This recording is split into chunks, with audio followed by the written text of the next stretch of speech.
Oi, eu sou a Sayuri e esse é o Engrenagens do Reino.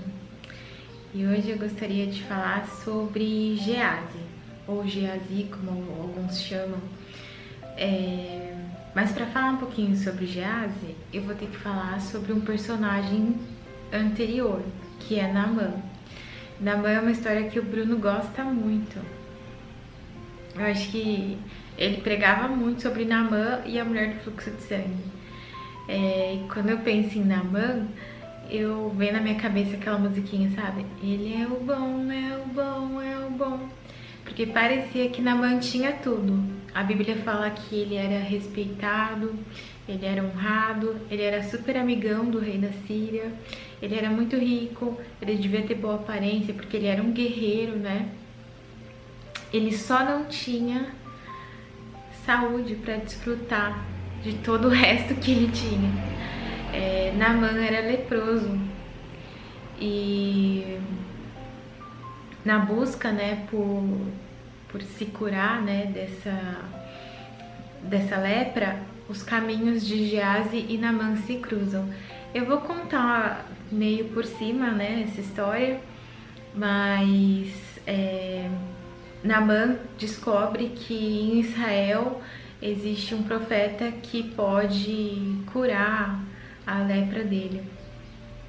E aí ele vai e fala com o rei da Síria. O rei da Síria fala: se você precisa disso, eu vou mandar uma carta para o rei de Israel pedindo que ele te cure. E aí o rei da Síria manda uma carta para o rei de Israel fazendo esse pedido. E o rei de Israel fica extremamente desesperado, rasga as roupas, começa a chorar. E aí o profeta Eliseu fica sabendo, né, do que aconteceu e fala assim: manda Naamã vir até mim. E é super engraçado que Eliseu nem recebe Naamã. Naamã vai com uma caravana encontrar Eliseu e ele não dá nem bola, ele manda um recado, manda Naamã literalmente ir tomar banho. Fala pra Naamã assim, manda um recado pra Naamã: Naamã, se banha 7 vezes no Rio Jordão e você será curado. E Naamã fica revoltado, né? Devia ser novidade pra ele não ser recebido com honras, né? E ele fica revoltado, ele fala: não vou fazer isso não. Na minha terra tem rio muito melhores do que esse, eu não vou fazer isso. E aí o servo de Naamã fala: mas se ele tivesse te pedido uma coisa difícil, você não ia fazer? Faz isso. E aí Naamã vai, se banha 7 vezes no Rio Jordão e é curado. E aí ele fica super grato, né? Naamã fica grato, vai lá se encontrar com Eliseu de novo e oferece para Eliseu muitas riquezas, né? E Eliseu fala: não, eu não vou aceitar suas riquezas. Mas Geazi, o servo de Eliseu, né? Ou o Guru falava pra mim, Geazi era o estagiário de Eliseu. Então Geazi vê tudo que aconteceu e ele acha injusto que Eliseu não tenha recebido aquele tesouro, sabe? E aí ele vai e, escondido de Eliseu, ele pede para Naamã uma parte dessa recompensa.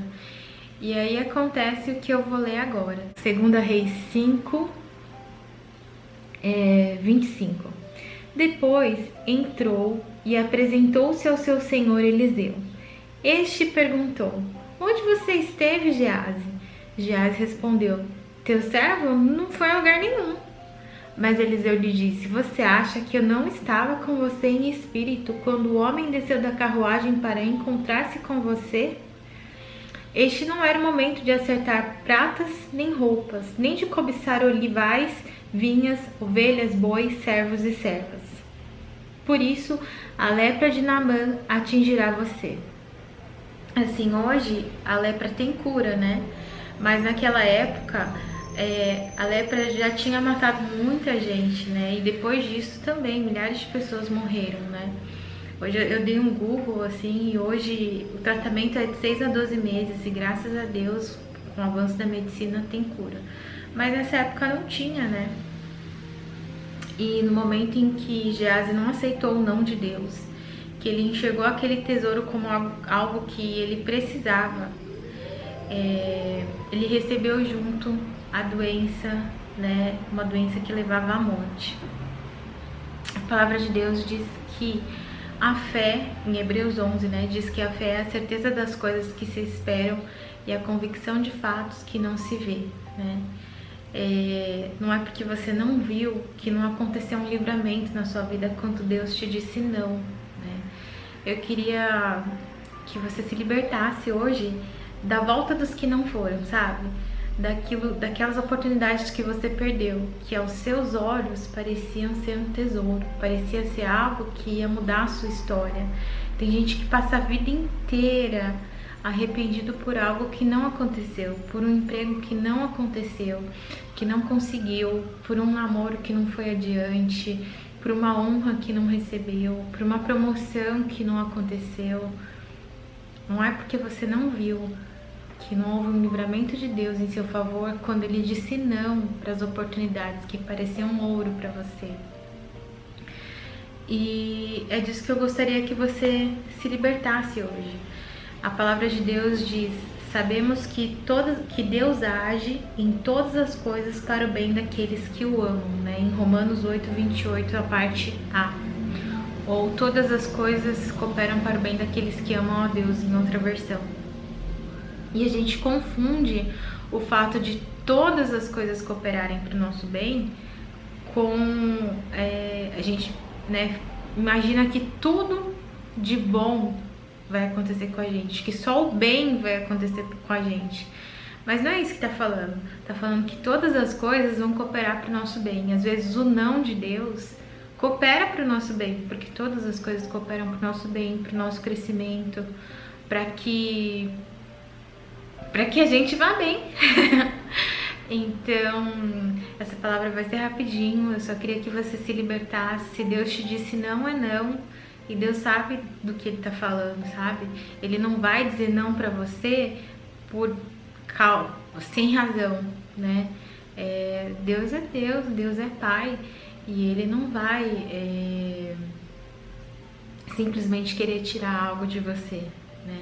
Eu sou mãe, e quando eu digo não pra Laura, geralmente tem uma razão. Provavelmente ela vai se machucar, ou não é o momento, né? E Deus, como Pai, às vezes diz não pra gente. E esse não, muitas vezes, é o livramento de alguma coisa que ia acontecer, mas que a gente não sabia. Então, a minha mensagem de hoje é: tenha fé. Mesmo que você não viu o livramento acontecer, mesmo que você viu um tesouro, você perdeu um tesouro, tenha fé que você saiu ganhando dessa situação. Se liberta de carregar com você o fardo de alguma coisa que não aconteceu na sua vida, tá bom? Um grande beijo, compartilha, curte e se inscreve no canal. E se Deus assim permitir, eu te vejo na próxima terça-feira. Mas quinta e domingo o Bruno tá por aqui e vale a pena ver o que ele tem pra falar.